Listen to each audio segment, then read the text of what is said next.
As কুকিংয়ে তোমাদের সবাইকে স্বাগত। প্রতিদিনের মতো আজও আমি নিয়ে হাজির হলাম চিকেন কারি রেসিপি, সম্পূর্ণ ঘরোয়া মশলায় দারুণ স্বাদের। তার জন্য কপিস আলু কেটে গরম তেলে লবণ আর হলুদ দিয়ে ভেজে তুলে নিলাম। এবার দিলাম গোটা গরম মশলা ফোড়ন। ফোড়নটা একটু ভাজা ভাজা হলে দেব হাফ চা চামচের একটু কম চিনি ফোড়ন। চিনিটা ফোড়ন দিলে মাংসের কালার দারুণ আসে। এবার ফোড়নটা হয়ে গেলে এবার দেব 1 কেজি চিকেন নিয়েছি, তার জন্য আমি পেঁয়াজ দিলাম 3টে পেঁয়াজ কুচি করে কেটে দিলাম। কেটে নিয়ে এটা দিয়ে লালচে করে ভেজে নেব। ভিডিওটা সম্পূর্ণ দেখার অনুরোধ রইল। পেঁয়াজটা লালচে করে ভাজা হয়ে গেছে। এবার দেব একটা গোটা রসুন আর 5টা 6টা কাঁচা লঙ্কা পেস্ট বানিয়ে নিয়েছি, সেটা দিয়ে দেব। দিয়ে মিক্সিং জারটা ধুয়ে একটু জল দেব।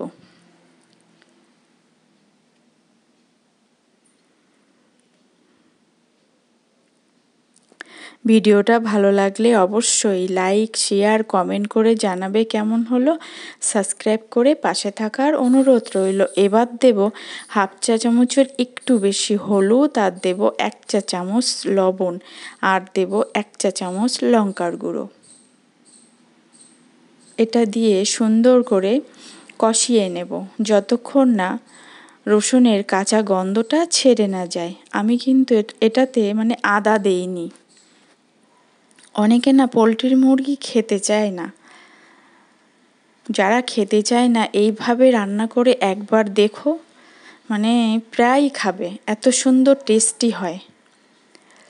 এবার দেব, কাঁচা গন্ধ ছেড়ে গেছে, এইবার দেব 3-4 চামচ মতো সসটা দিয়ে সুন্দর করে মশলার সাথে মিশিয়ে নেব, ভালো করে কষিয়ে নেব। আর দেব হাফ চা চামচ জিরে দিয়ে সুন্দর করে কষিয়ে যখন মশলা থেকে তেল বার হবে তখন পরিষ্কার করে ধুয়ে রাখা 1 কেজি চিকেন ওটাকে দিয়ে দেব। চিকেনটা একটু মোটা করে পিস করে নিয়েছি।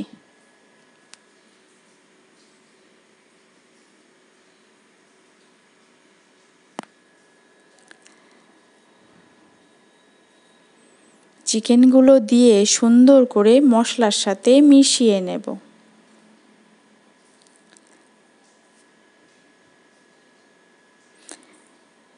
মশলার সাথে মিশিয়ে নিয়ে সেই ভেজে রাখা আলুগুলো দিয়ে দেব।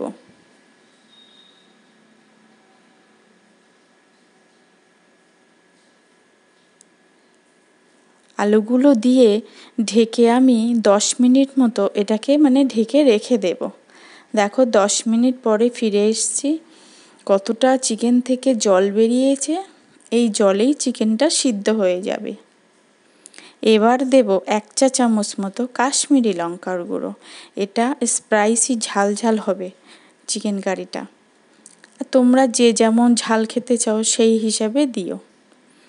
সব কিছু দিয়ে আবার সুন্দর করে একটু মিশিয়ে ঢেকে ঢেকে কষিয়ে নেব, কষানোর থেকে যতক্ষণ না তেল বার হচ্ছে। এইবার দেব 3-4 চামচ ফ্যাটানো টক দই। এটা দিয়ে একটু বাটিটা ধুয়ে আর একটু জল দিয়ে সব কিছুর সাথে ভালো করে মিশিয়ে নেব।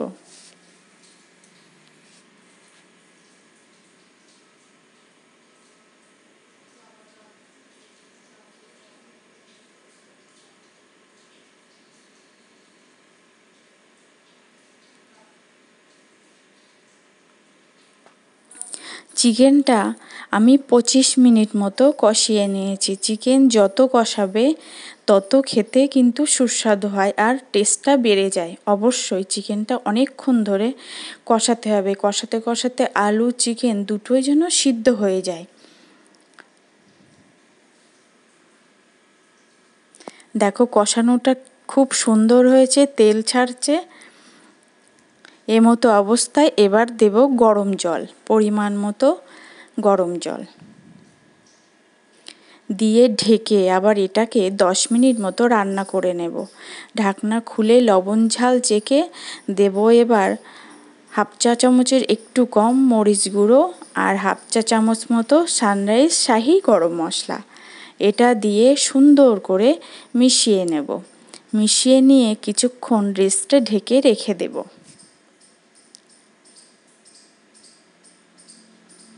দেখো কত সুন্দর দেখতে হয়েছে। এবার একটা প্লেটে তুলে দেখাচ্ছি। এইভাবে চিকেন বানালে যেমন সিদ্ধ হয় আর তেমনি খেতে দারুণ হয়। তোমরা এইভাবে একবার বানিয়ে দেখো।